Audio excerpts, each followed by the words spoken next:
Hello everyone, आप सभी का अपने YouTube चैनल लर्न विद प्रीति पर स्वागत है। दोस्तों, जैसा कि आप सभी को पता है कि हम अपने चैनल पे आपके लिए डेली न्यू करंट अफेयर की वीडियो लेकर आते रहते हैं। फ्रेंड्स, अगर आपको हमारी वीडियोस पसंद आती है और आप ऐसे ही और वीडियोस को देखना चाहते हैं तो प्लीज हमारी वीडियोस को लाइक और चैनल को सब्सक्राइब करना ना भूले। तो चलिए शुरू करते हैं। कॉमनवेल्थ गेम्स 2022 में पैरा लिफ्टर सुधीर ने पुरुषों के हैवीवेट फाइनल में कौन सा पदक जीता है? तो इसका आंसर है स्वर्ण पदक। कॉमनवेल्थ गेम्स 2022 में पैरा लिफ्टर सुधीर ने स्वर्ण पदक जीता है और सुधीर ने राष्ट्रमंडल खेलों में पैरा पावर लिफ्टिंग में भारत का पहला स्वर्ण पदक जीतकर नाइजीरिया के इकेचुकू ओबिचुकू को हराया है। इससे पहले सुधीर ने 2022 हांगजू एशियाई पैरा खेलों के लिए भी क्वालिफाई कर लिया है और सुधीर ने इसी साल जून में दक्षिण कोरिया में विश्व para power lifting Asia Oceania open championship में कांस्य पदक जीता था। अगला क्वेश्चन है, भारत और किस देश ने 1 से 3 अगस्त को नई दिल्ली में उच्च अधिकार प्राप्त संयुक्त व्यापार समिति का पहला सत्र आयोजित किया है? तो इसका आंसर है मॉरिशस ने। भारत और मॉरिशस ने 1 से 3 अगस्त 2022 को नई दिल्ली में उच्च अधिकार प्राप्त संयुक्त व्यापार समिति का पहला सत्र आयोजित किया है। इस सत्र में दोनों देशों में व्यापक आर्थिक सहयोग और साझेदारी समझौते के अधिदेश के अनुसार उच्चाधिकार प्राप्त संयुक्त व्यापार समिति का गठन किया गया था। व्यापक आर्थिक सहयोग और साझेदारी समझौता अफ्रीका के किसी देश के साथ भारत द्वारा हस्ताक्षरित किया गया पहला व्यापार समझौता है। और बात करें मॉरिशस की तो वहाँ के प्रधानमंत्री हैं प्रविंद जगन्नाथ और मॉरिशस की राजधानी है पोर्ट लुइस और मुद्रा है मॉरिशस रुपया। अगला क्वेश्चन है, कौन सा बैंक अगस्त 2022 में आयकर विभाग के टिन 2 प्लेटफॉर्म पर अपने पेमेंट गेटवे प्लेटफॉर्म को सूचीबद्ध करने वाला भारत का पहला बैंक बन गया है? तो इसका आंसर है फेडरल बैंक। फेडरल बैंक ने आयकर विभाग के टिन 2 प्लेटफॉर्म पर अपने पेमेंट गेटवे प्लेटफॉर्म को सूचीबद्ध किया है और इसके साथ ही फेडरल बैंक अपने पेमेंट गेटवे प्लेटफॉर्म को सूचीबद्ध करने वाला भारत का पहला बैंक बन गया है। इसके साथ करदाताओं को क्रेडिट, डेबिट कार्ड और इंटरनेट बैंकिंग जैसी सुविधाओं का उपयोग करके भुगतान करने का एक और विकल्प मिलेगा। और कर सूचना नेटवर्क कर संग्रह प्रणाली को आधुनिक बनाने के लिए आईटी विभाग द्वारा एक पहल है। फेडरल बैंक की स्थापना हुई 23 अप्रैल 1931 को और फेडरल बैंक के सीईओ हैं श्याम श्रीनिवासन और फेडरल बैंक का मुख्यालय है अल्वा, केरल में। अगला क्वेश्चन है, 27 अगस्त 2022 को भारत के 49वें मुख्य न्यायाधीश या सीजेआई के रूप में पदभार ग्रहण करने के लिए कौन तैयार है? तो इसका आंसर है न्यायाधीश उदय यू ललित। न्यायाधीश उदय यू ललित 27 अगस्त को भारत के 49वें मुख्य न्यायाधीश के रूप में शपथ ग्रहण करेंगे और न्यायाधीश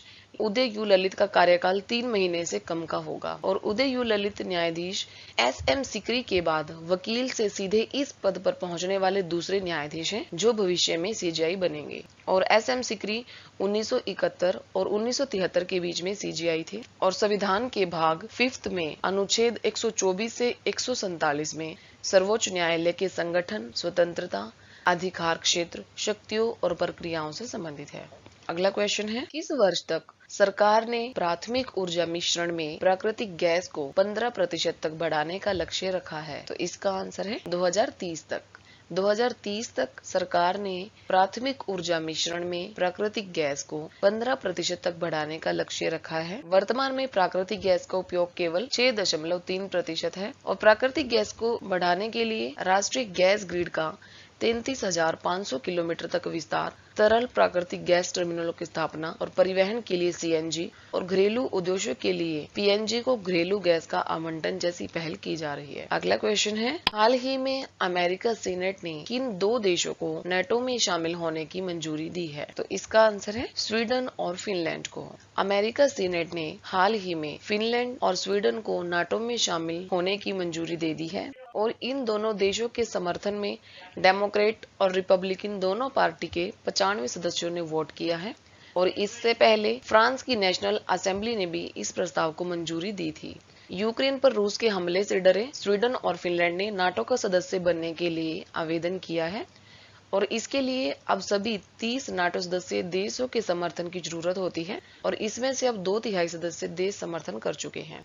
और बात करें नेटो की स्थापना की, तो इसकी स्थापना हुई 4 अप्रैल 1949 को वॉशिंगटन डीसी में और नाटो के अध्यक्ष हैं जेंस स्टोल्टेनबर्ग। अगला क्वेश्चन है, द लाइन नामक दुनिया का पहला वर्टिकल शहर हाल ही में कहाँ स्थापित किया जाएगा? तो इसका आंसर है सऊदी अरब में। द लाइन नामक दुनिया का पहला वर्टिकल शहर सऊदी अरब में स्थापित किया जाएगा। सऊदी अरब सरकार ने देश के दक्षिण पश्चिमी हिस्सों में नियोम में द लाइन के डिजाइनों का अनावरण किया है, जो भविष्य का एक इमारत वाला शहर है, जिसे पृथ्वी पर कहीं और के विपरीत एक शहर कहा जा रहा है। और द लाइन दुनिया का ऐसा पहला शहर होगा जहां ना सड़कें होंगी, ना कारें होंगी और ना ही कोई भी ट्रैफिक जाम होगा। रेखा नियोम के पहाड़ों से लाल सागर तक एक सीधी रेखा में चलने वाला एक वास्तुशिल्प चमत्कार होगा। क्राउन प्रिंस और नियोम के निदेशक मंडल के अध्यक्ष मोहम्मद बिन सलाम ने द लाइन के डिजाइन की घोषणा की है। अगला क्वेश्चन है, 44वें शतरंज ओलंपियाड भारत की किस महिला खिलाड़ी के द्वारा जीता गया है? तो इसका आंसर है तानिया सचदेव द्वारा। 44वां शतरंज ओलंपियाड भारत की तानिया सचदेवा ने जीता है। तानिया सचदेवा एक भारतीय शतरंज खिलाड़ी है,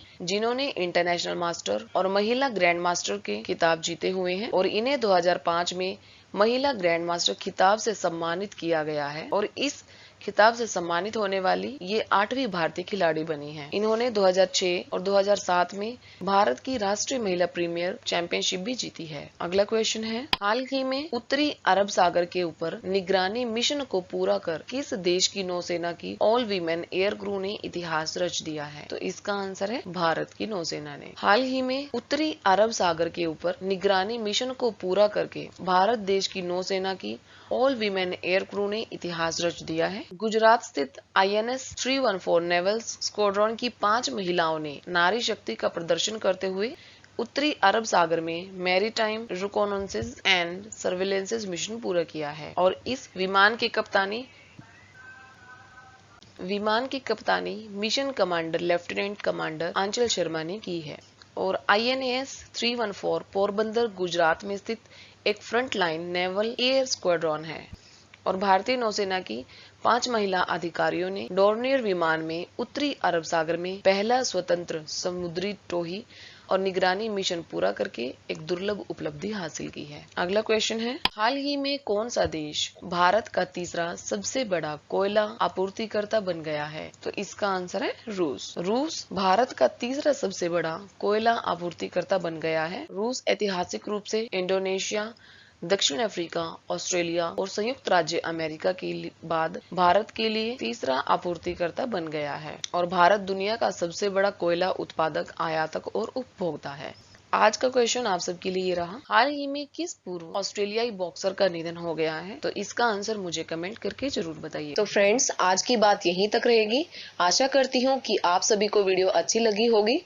अगर आपको वीडियो अच्छी लगे तो प्लीज हमारे चैनल को लाइक, शेयर एंड सब्सक्राइब जरूर करें और ऐसी ही न्यू वीडियोस के लिए हमारे चैनल को देखते रहें। जल्दी ही मिलते हैं एक और नई वीडियो के साथ और वीडियो देखने के लिए आप सभी का धन्यवाद।